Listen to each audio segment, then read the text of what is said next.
hoje vamos falar sobre as mulheres do Evangelho e para abrir do livro Caminho, Verdade de Vida, Chico e Emmanuel. A lição é o amigo oculto. Os discípulos de Emaús, mas os olhos deles estavam fechados para que não o conhecessem. Lucas capítulo 24, versículo 16. Os discípulos, a caminho de Emaús, comentavam, amargurados, os acontecimentos terríveis do Calvário. Permaneciam sob a tormenta da angústia. A dúvida penetrava-lhes a alma, levando-os ao abatimento, à negação. Um homem desconhecido, porém, alcançou-os na estrada. Oferecia o aspecto de mísero peregrino. Sem identificar-se, esclareceu as verdades das Escrituras e exaltou à luz a cruz e o sofrimento. Ambos os companheiros, que se haviam emaranhado no circular de contradições ingratas, experimentaram agradável bem-estar, ouvindo a argumentação confortadora. Somente ao termo da viagem, em se sentindo fortalecidos no teto do ambiente da hospedaria, perceberam que o desconhecido era um mestre. Ainda existem aprendizes na estrada simbólica de Emaús todos os dias. Atingem o Evangelho e espancam-se em face dos sacrifícios necessários à eterna iluminação espiritual. Não entendem o ambiente divino da cruz e procuram paisagens mentais distantes. Entretanto, chega sempre um desconhecido que caminha ao lado dos que vacilam e fogem. Tem a forma de um viandante incompreendido, de um companheiro inesperado, de um velho generoso, de uma criança tímida. Sua voz é diferente das outras, seus esclarecimentos mais firmes, seus apelos mais doces. Quem partilha por um momento do banquete da cruz jamais poderá esquecê-la. Muitas vezes partirá mundo afora, demorando-se nos trilhos escuros. No entanto, chegará o dia em que Jesus, de maneira imprevista, busca esses viajantes transviados e não os desampara, enquanto não os contempla seguros e livres na hospedaria da confiança. E aqui estamos, Senhor, neste dia, um dia especial, em que todos os corações de irmãs se unem para agradecer pelo propósito que lhe foi concedido em criar, educar espíritos para essa vida, Senhor. E neste momento, abençoa todos que aqui estão, encarnados e desencarnados, em especial nossa mãe Dila, que ela seja iluminada, Senhor, para falar sobre uma dessas mulheres do Evangelho, Senhor. E que tua paz esteja com todos aqui presentes, encarnados e encarnados. Assim seja. Bom dia a todos. Bom dia. Tem alto? Olha assim. Então, bom dia. Quero desejar às mães que aqui estão, né? Um dia feliz, de muita paz, de muito amor. E as mães que já se encontram na espiritualidade, como a minha, né, Vera? Como a sua, como de algumas outras. E também continuam nessa bendita tarefa, porque mãe é mãe, né? Mãe não deixa filho. É incrível. Pode estar, o filho está bem, idade grande, mas é sempre meu menino, meu bebê. Essas características carinhosas. E hoje nós vamos falar de uma mulher, de uma das suas várias vidas, em que também foi mãe de um filho, e mãe de vários filhos, dos chamados filhos do Calvário. Quando a velhinha me pediu para falar, ela falou assim, ela virou para mim, você tem alguma coisa de Joana? Eu falei, não tem. Só que eu havia ganho, há 2 anos atrás, um livro, e o livro estava fechado. Aí eu falei assim, aí quando eu fui para casa, falei assim, eu acho que eu ganhei um livro. Parece até aquele desenho, né? Eu acho que vi um gatinho. Aí eu fui procurar. E estava lá o livro, A Veneranda Joana de Ângeles. Aí eu falei assim, aqui deve ter alguma coisa. Se é para falar de Joana, aqui deve ter alguma coisa. Esse livro, escrito por Celeste Carneiro e por Divaldo Franco, contando algumas passagens de sua vida. Eu achei, e ao ler, logo no início do livro, a gente lembra aquela história que o Divaldo sempre falava, de quando ele começou, todo mundo tinha um guia. E o Chico tinha Emmanuel, que foi um senador romano, que conviveu, que conheceu Jesus, que foi convertido por Paulo, o apóstolo, com aquela mulher maravilhosa, Lívia, que ascendeu a planos superiores. Aí ele, Divaldo, falava assim, poxa, aí falava de um outro, cada um. E ele conta nesse livro, que logo quando ele começou os seus trabalhos mediúnicos, ele era orientado pelo espírito Manuel da Silva. Só que o Manuel da Silva, espírito, veio numa reunião dizendo que irá se ausentar porque precisa reencarnar e deixará o grupo aos cuidados de um espírito amigo, que era um espírito ligado a alguém do grupo. E ele ficava, espírito amigo, e ele queria perguntar o nome, e o espírito dizia, importa o nome. Aí, mas fulano tem ele. Aí ele, o espírito respondia, o que você prefere? Ter um guia, que muitas das vezes pode te conduzir não para um bom lugar, ou ter um espírito amigo. Aí ponderava, um espírito amigo. Mas queria um amigo. E tanto insistiu, um dia o espírito falou, Joana. Um simples, quem foi Joana? Aí o espírito viu que ele ficou decepcionado com esse nome tão simples, Joana.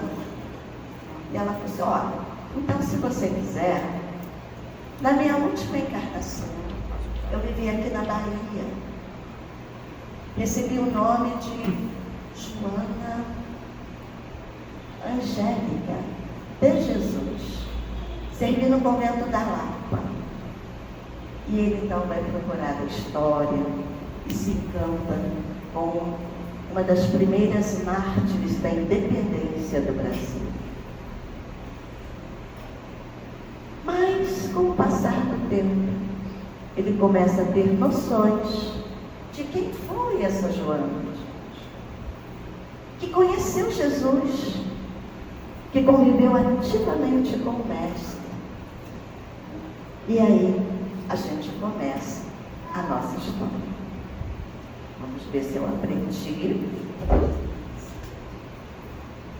Então, o Espírito Joana de Ângeles, através da mediunidade de Divaldo Pereira Franco, tem escrito vários livros com ensinamentos sobre a saúde mental, aliado a uma terapia voltada à espiritualidade, com base no Evangelho de Jesus e nos postulados espíritas. Vale a pena lembrar que as mensagens contidas em O Evangelho segundo o Espiritismo, capítulo 9, item 7, a paciência, em Havre, de 1862, e capítulo 17, itens 13 e 15, dar-se-á aquele que tem, em Cornélios, 1862, recebidas de um espírito amigo, são de sua autoria. Então, desde o início da doutrina dos espíritos, ela já está envolvida nesse trabalho de Jesus, do Mestre, né, do Cristo, do Espírito de verdade. E aí, começamos falando das suas encarnações. Eu peguei da nesse site da Ivonete Bonfim, se alguém quiser ver, ali vai falando das várias encarnações, as várias Joanas, uma não Joana, essa daqui é a mesma, é o mesmo personagem. Não vamos adiantar, né? Vamos deixar aos poucos seguindo. Começamos com Joana de Cusa. Joana de Cusa era uma mulher da nobreza judaica.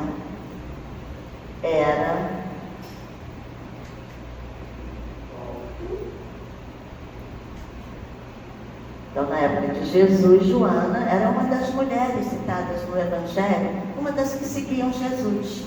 Está lá, conforme o evangelista Lucas, que a ela se refere em duas passagens de seus apontamentos. A primeira está lá no capítulo 8, e tem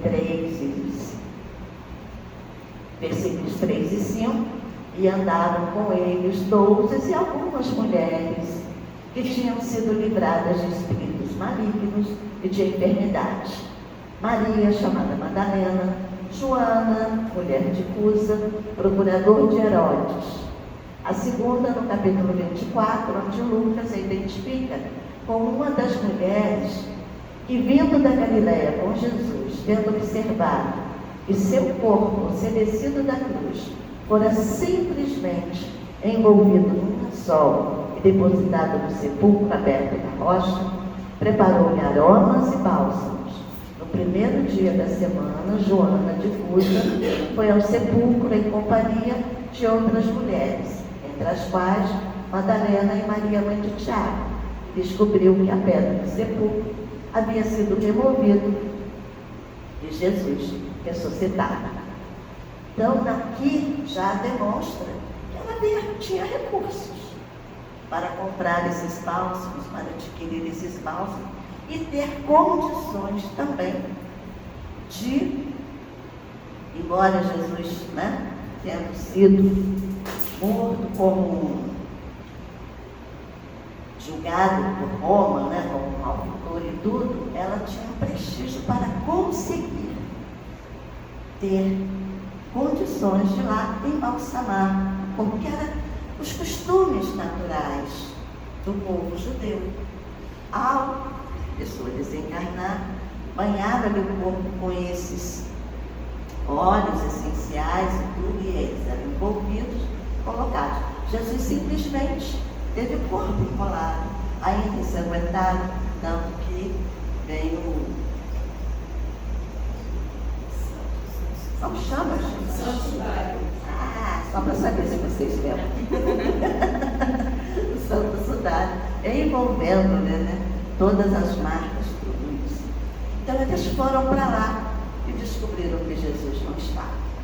Então ela era uma daquelas que seguiam Jesus, que tentou por todos os momentos até trazer seu marido para que ele também pudesse seguir Jesus.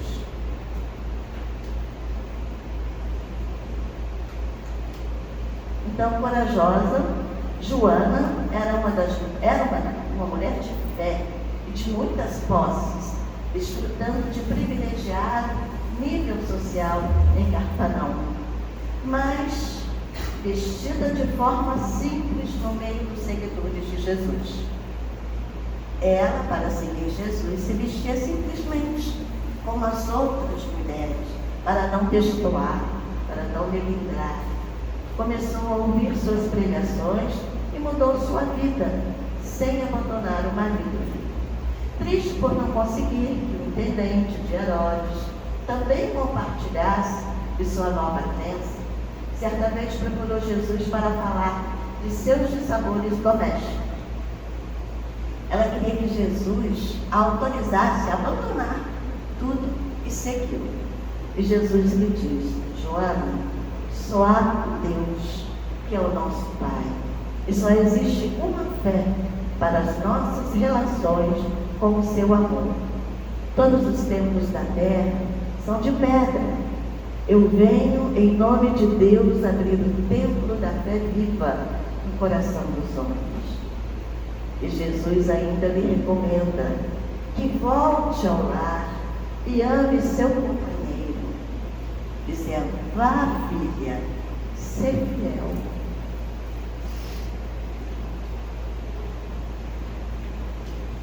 Um dia eu acerto.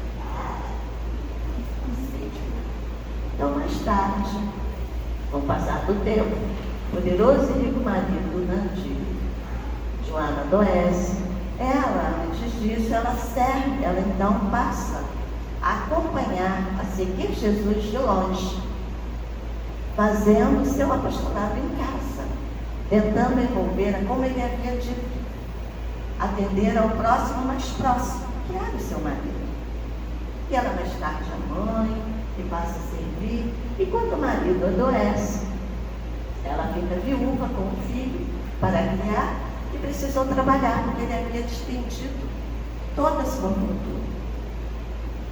E ela, que era uma mulher que tinha todas as oportunidades, passou a servir, foi trabalhar, foi cuidar dos filhos de outras mulheres para que o seu filho tivesse pão, fosse, pudesse ter condições necessárias de sobrevivência. E o tempo passa e ela depois vai servir em Roma, já envelhecida, então já no ano 69, comando de Nero, quando nas catacumbas, ouvindo as mensagens do mestre, sentindo saudade dos tempos em que o via de perto, as margens do mar de Cafarnaum, ela com o filho, já moço, são levados pelos soldados para um dos martírios, onde foram sacrificados de 200 a 300 mil cristãos, acusados de terem colocado fogo em Roma. Conhecemos a história de Nero, porque queria embelezar a cidade, resolveu queimar, só que o incêndio se alastrou demais e depois, para se eximir da culpa, põe a culpa dos cristãos, e com isso eles são levados ao Coliseu, onde lá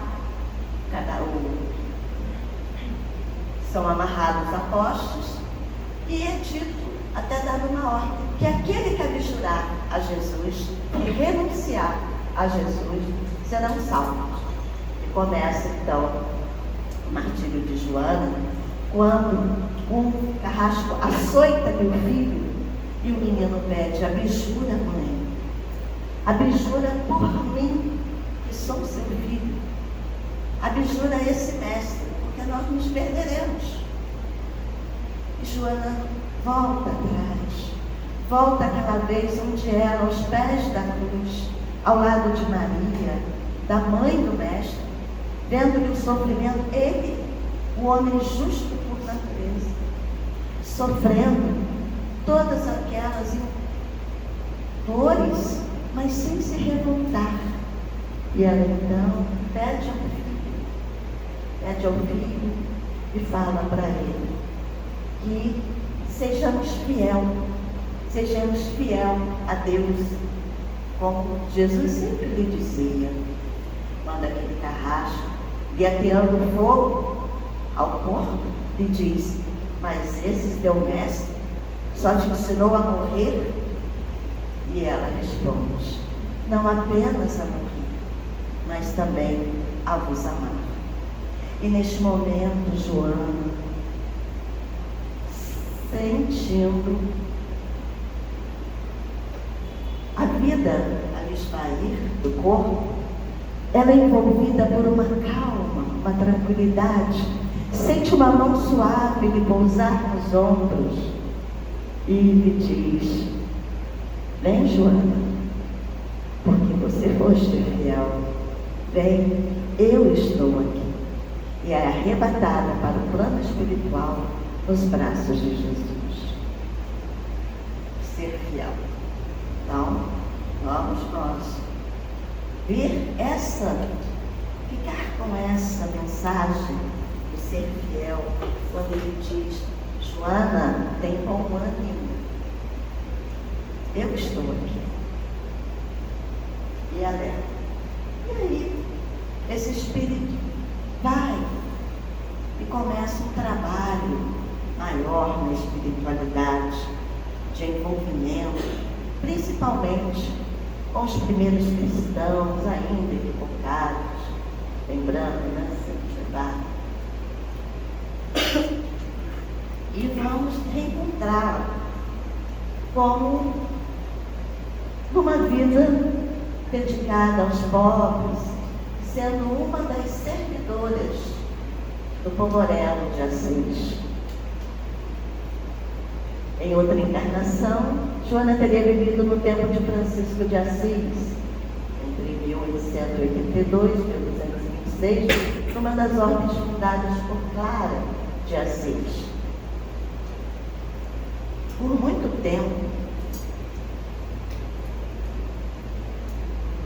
se achou que ela foi uma das clarissas, até que Divaldo, numa das vezes em que ele viaja para a Itália, acompanhado do Nilson, Joana lhe aparece e pede-lhe que ele vá visitar o túmulo de Francisco.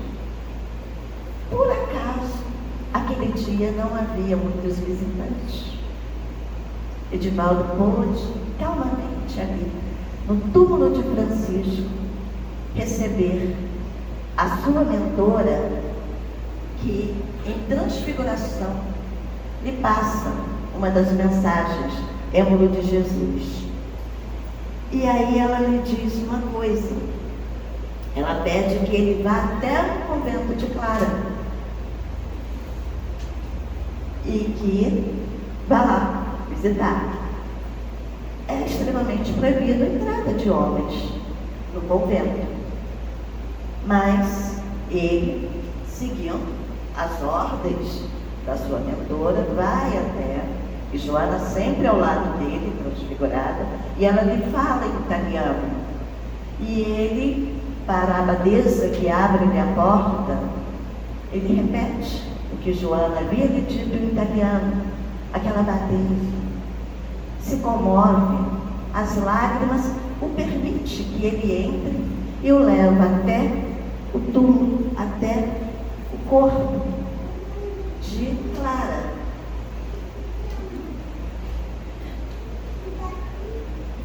Intacto até hoje o corpo de Clara.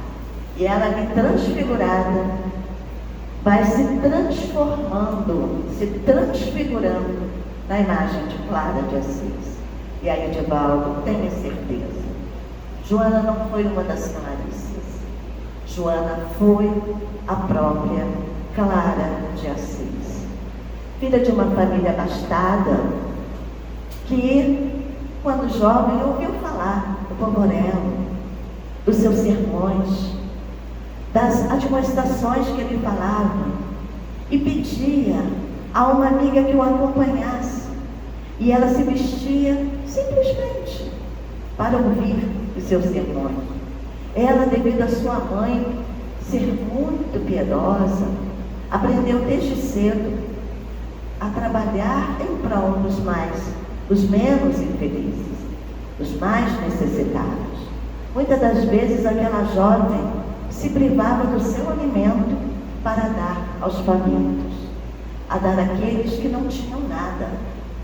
Isso desde jovem. E quando Francisco começa o seu apostolado divino, ela começa a ouvir. E ela vai ter com ele conversa várias vezes. E ele percebe que ali havia uma sorella, havia uma irmã de ideais de Cristo. Mas ele respeita o seu tempo. E quando a família decide que é o momento dela se casar, constituir família, vai se promover o noivado, ela foge e vai em busca de Francisco, pedindo que agora ela quer servir a Jesus. Francisco, na igreja, na Porcíncula de Maria, ali ele corta-lhe os cabelos, como símbolo desse rito de passagem, e ela vai para a igreja de São Domingos e fica. A família tenta persuadi-la, tirá-la até a força, mas ela resiste e continua fiel. Vai, filha, ser fiel. e ela é fiel até o fim. Francisco várias vezes mandava os obsediados, os enfermos, e através das suas preces, das suas mãos, muitos eram curados. Ela desencarna aos 60 anos. Seu corpo continua lá, um corpo de uma vida dedicada a ser fiel ao Mestre Jesus.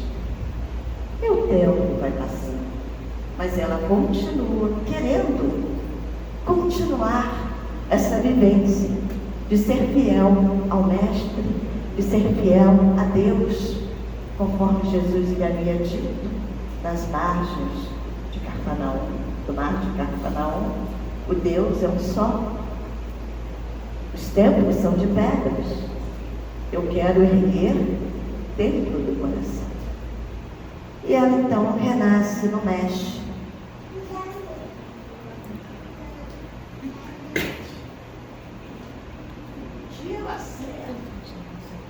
Como falar da Juana Inês de la Cruz, que era considerada uma mulher de fibra, uma das primeiras feministas do Novo Mundo. Então, no México, foi Joana de Abasjay Ramírez de Santillana. Nasceu em 1651, em São Miguel de La Planta, filha de Dom Manuel Asbar, espanhol, e de Isabel Ramírez de Santillana, uma indígena do México, mexicana. Criança precoce, começou a fazer verso aos 5 anos. Com 3 anos de idade, ela engana a perceptora de sua irmã mais velha, dizendo que a mãe lhe autorizou que ela fosse alfabetizada. 3 anos. E ela era mais adiantada do que a irmã. Aos 5, já fazia versos, poesias. Então, o Marquês de Montserrat a convida, né? Ele era o vice-rei da Espanha, era o México, né? Pertencia à Espanha, atrás para ser dama de companhia de sua mulher. Então, está cantando a corte com a sua beleza, inteligência e poemas. Aos 16 anos, com a sede de saber, que maior que a ilusão de prosseguir brilhando na corte, ela ingressa no convento. Mas antes disso, aos 8 anos, ela diz ao pai, quando ela fica sabendo da universidade, que ela quer ir para a universidade, que ela quer continuar aprendendo. E o pai, como bom espanhol, lhe dá uma gargalhada e fala: só se você se vestir como um homem, porque somente os rapazes são aceitos na universidade. E ela então pede à mãe que a partir de agora vista como um menino, para não perder essa oportunidade. Ela queria ir para a universidade. Então ela depois começa a encantar o rei Gomes, que ele, uma vez, ela também com 15 anos, ele pede que todos os sábios façam uma sabatina com aquela jovem. E ela é sabatinada durante horas, se saindo perfeitamente bem, respondendo a todos com clareza e com sabedoria, sendo aplaudida por todos eles. E aí, aos 16, por não querer continuar na corte, era uma jovem muito bonita, estava sendo cobiçada por vários nobres, ela, querendo continuar nessa sede de saber, de aprender, ela pede então, que quer servir a Deus, quer servir, e ingressa nas Carmelitas Descalças. Mas era ainda é, uma seita assim, muito rígida, e ela, de constituição ainda frágil, ela adoece. E com isso, ela vai para o convento, para a ordem de São Jerônimo da Conceição, que era menos rígida. Lá ela se torna a Sor Juana Inês de la Cruz, ficando conhecida pelos hábitos de estudo como a monja da biblioteca.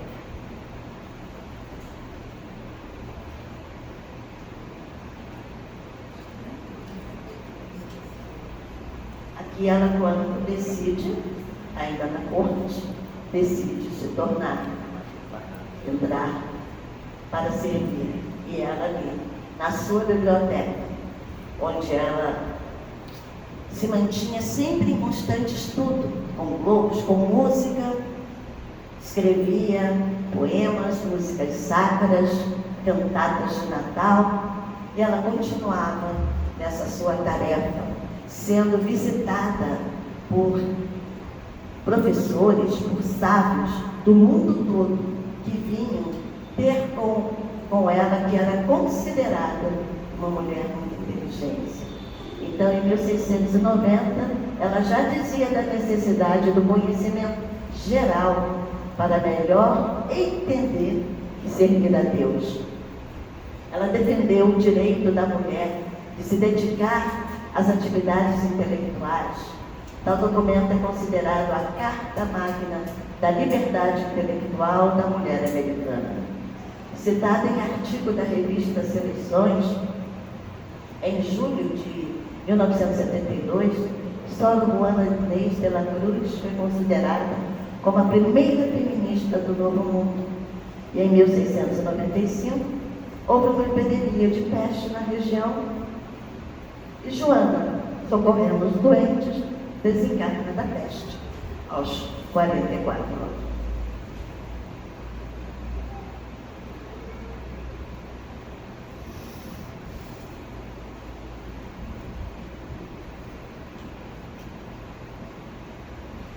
E aí, 66 anos depois, há uma coisa interessante.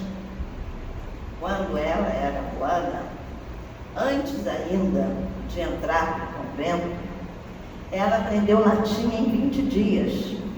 Aprendeu português sozinha. O que será, né? Tinha uma facilidade para as línguas. Então, essa criança, 66 anos depois dessa vida, ela vem para o Brasil. Vem lá, na Bahia, mais uma vez, filha de pais abastados, mais uma vez tendo, né? Na Bahia, ela foi a Sor Joana Angélica, religiosa da Ordem das Reformandas de Nossa Senhora da Conceição e heroína da independência do Brasil. Joana Angélica de Jesus nasceu em Salvador. Eu adorei essa data, 11 de dezembro. É que eu sou do dia 12, entendeu? Então, aí eu vi que a nossa ligação está bem próxima. De 1761, entrou para o noviciado do convento de Nossa Senhora da Lapa, em 1782, pronunciando os votos um ano depois. Entre 1798 e 1801, exerceu diversos cargos burocráticos na comunidade, assumindo as funções de vigária, conduzida ao posto de conselheira, abadesa, em 1809. Retornou ao vicariato em 1811, eleita abadesa em 1814.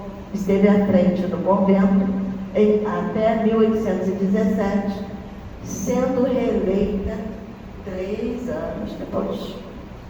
Então a gente vê ali o compromisso que ela assume com esses ensinamentos. Durante as lutas pela independência, em 9 de fevereiro de 1823, os soldados portugueses invadiram o convento de Nossa Senhora da Lapa. Sor Joana Angélica se sai à porta do convento, intimando-os com a cruz na mão a não profanarem o abrigo de suas protegidas. Resistiu valentemente, sendo atacada a golpes de baioneta.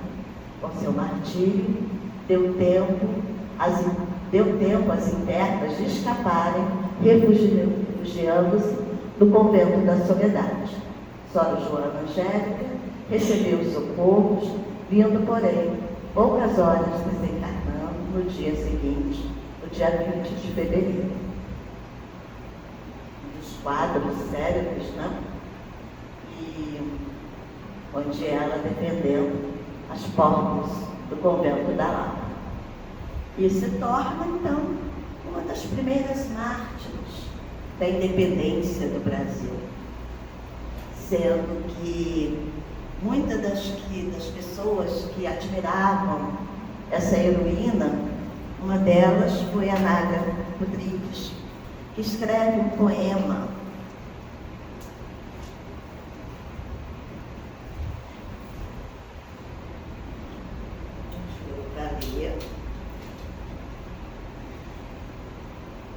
a Nádia escreveu Solo Joana Angélica.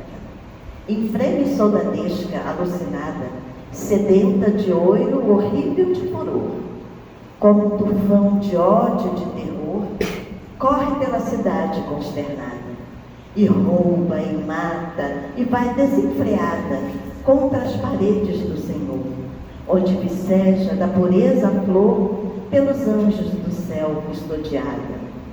Salta a madeira aos golpes da alavanca, da turba viu, mas a segunda porta, uma figura surge, doce e branca. É Soro, Joana, que a passagem corta. Mate-se a freira, e logo a entrada franca se faz por cima da abadesa morta. Então, a gente vê que esse espírito maravilhoso nos traz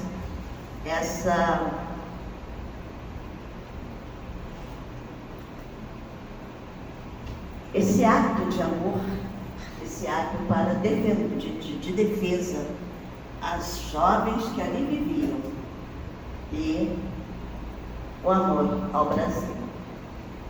E aí ela começa então um trabalho na colônia espiritual onde ela vivia. Ela começa um trabalho de acolher aqueles primeiros cristãos equivocados, acolher as pessoas que precisavam de amparo, de ajuda.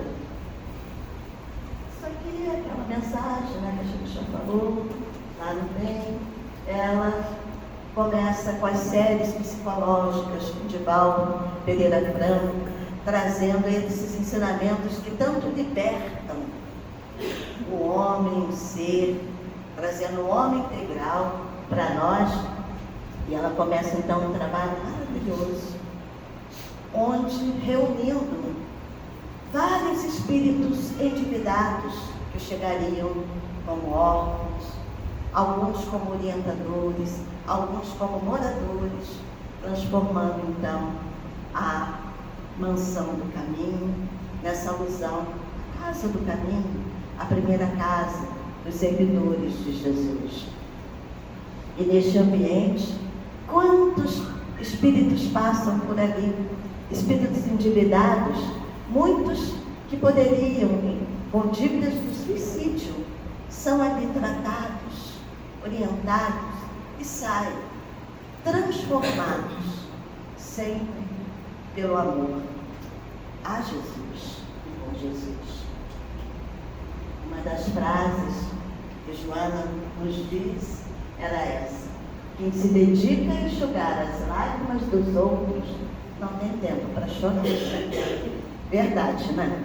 Quando você está muito mal, coitada de mim, não sei o quê, quando você para e vai ver que tem um outro com dores maior e você se propõe a fazer isso, a fazer esse trabalho, a sua dor cessa.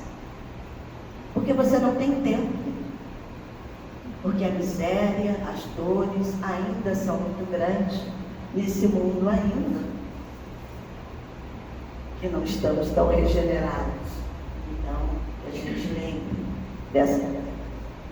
dessas frases que ela nos traz, nos revigorando, como também dizendo que a oração mais eficiente é a que se faz através da ação do bem ao próximo, sob a inspiração do amor. E que amor é esse? Amor que ela aprendeu com quem? Com Jesus, com o Mestre. e que nunca esqueceu e que sempre foi fiel eternamente. Então, porque tem uma frase para encerrar que eu gostaria, que ela dizia o seguinte, ela dizia não, ela diz para nós: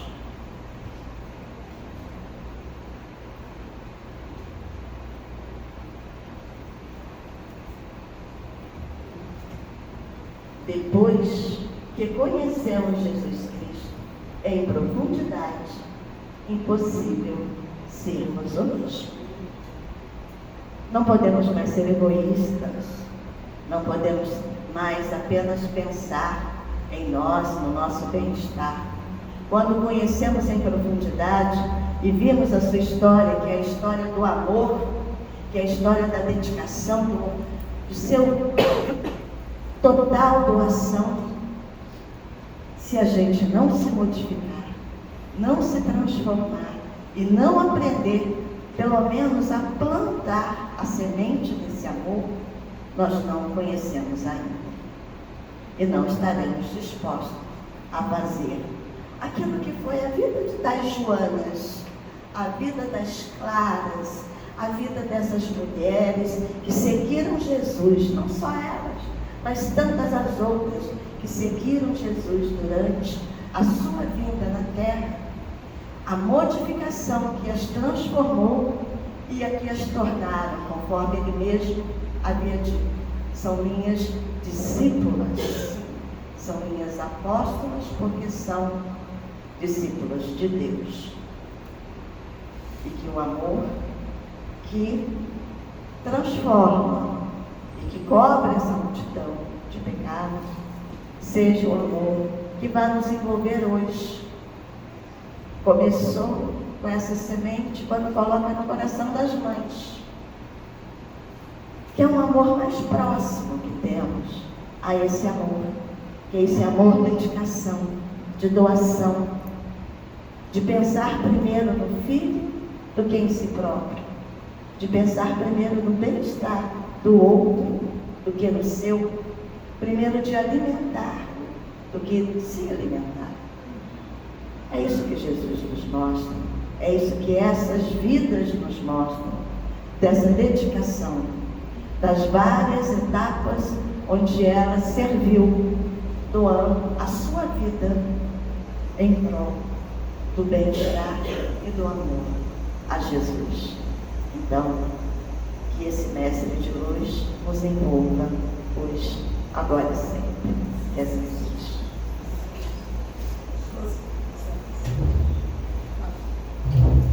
E agradecendo a nossa irmã Edila, essa delicadeza, esse carinho em passar essa mensagem. Tá falando? Não, por cima, porque eu abaixei o volume. E ela vai dar continuidade ao trabalho.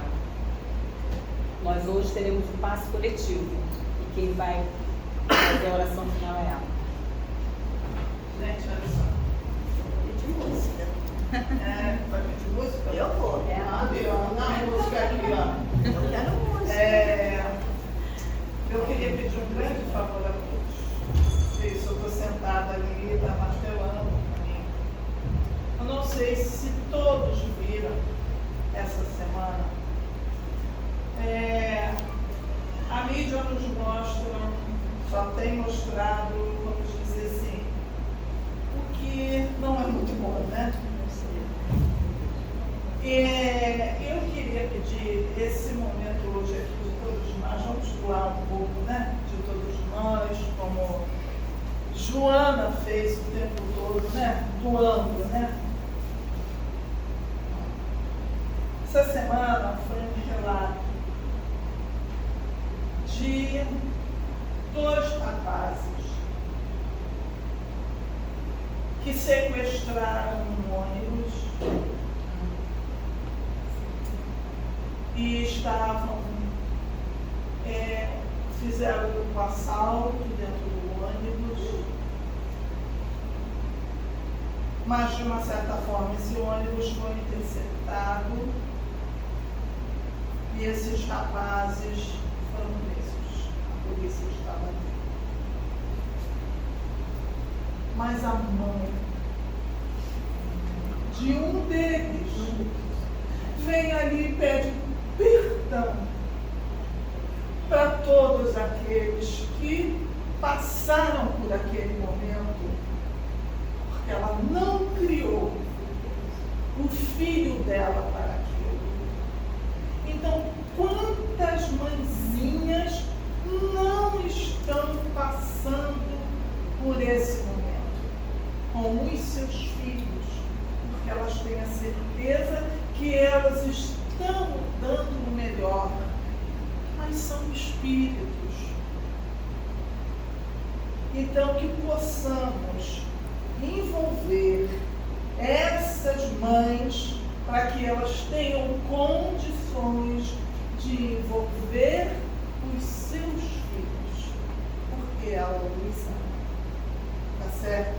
Então, veio muito forte, desculpe, mas estava isso martelando para a gente pedir por essas mães, envolver essas mães no dia de hoje, tá? Nós hoje vamos ter a Edil aqui fazendo o nosso passe, tá? A senhora é a primeira vez que está vindo na casa? Eu depois de um mês. Tá ótimo. E depois nós teremos o presente também do Dia das Mães, já que a gente tem a Ana Páscoa aqui, né? Não? Mas aqui, ó. Então, vamos lá. Ela não pude ficar com ela ontem. Não vou ajudar você.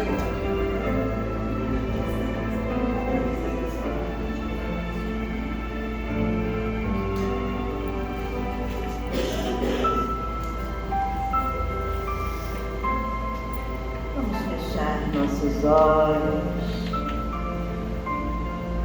inspirar suavemente, trazendo ar puro e bom para dentro de nós, e expirar suave. Mais uma vez, inspirando e expirando. Cada vez que inspiramos, nós vamos trazendo saúde, vamos trazendo harmonia,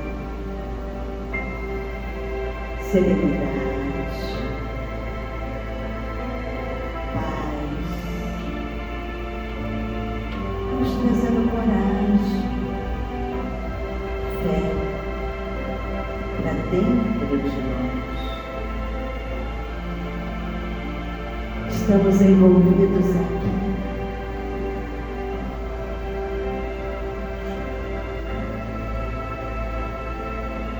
pela falange do colorado traçante, pela sorella clara de incenso, por todas as vidas das mães,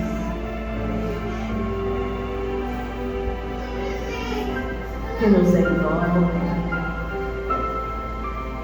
que nos traz o bem-estar, que através dessas mãos abençoadas,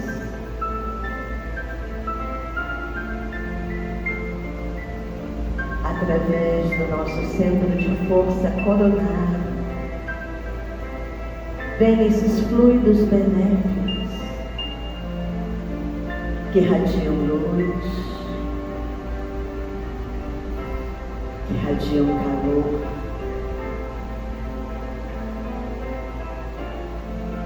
que faz brilhar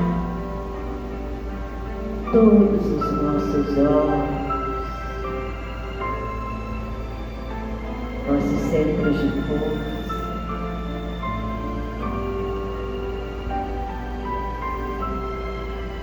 A luz do Mestre está nos envolvendo. É uma luz dourada, porque ele é o Rei Solar. E essa luz que cura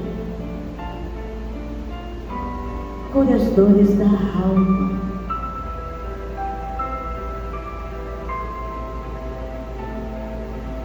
Nos faz seguir em frente e nos faz também irradiar. E nós passamos a vibrar, a irradiar esta luz e vamos envolver nossos familiares, nossos parentes, nossos amigos, nossos entes queridos,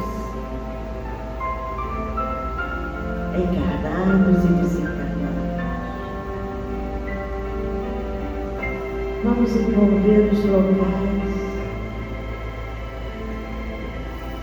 onde essa luz se faz tão necessária. Os hospitais, os abrigos, os asilos, as casas de correção, envolver aqueles que não têm um lar, envolver toda essa humanidade.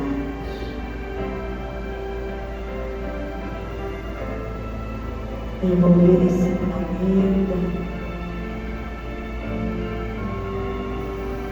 que o Mestre nos deu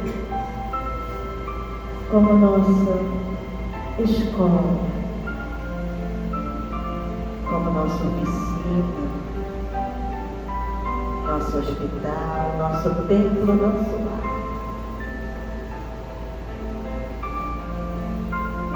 Para que Ele também, recebendo essa luz, passe a pulsar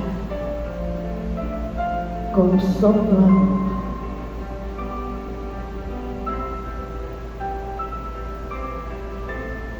Passe a vibrar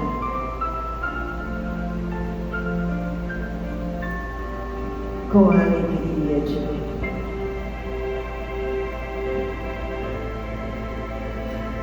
E lembremos sempre que tenhamos bom ano, porque Jesus está conosco, hoje, agora e por todo sempre. Que assim seja.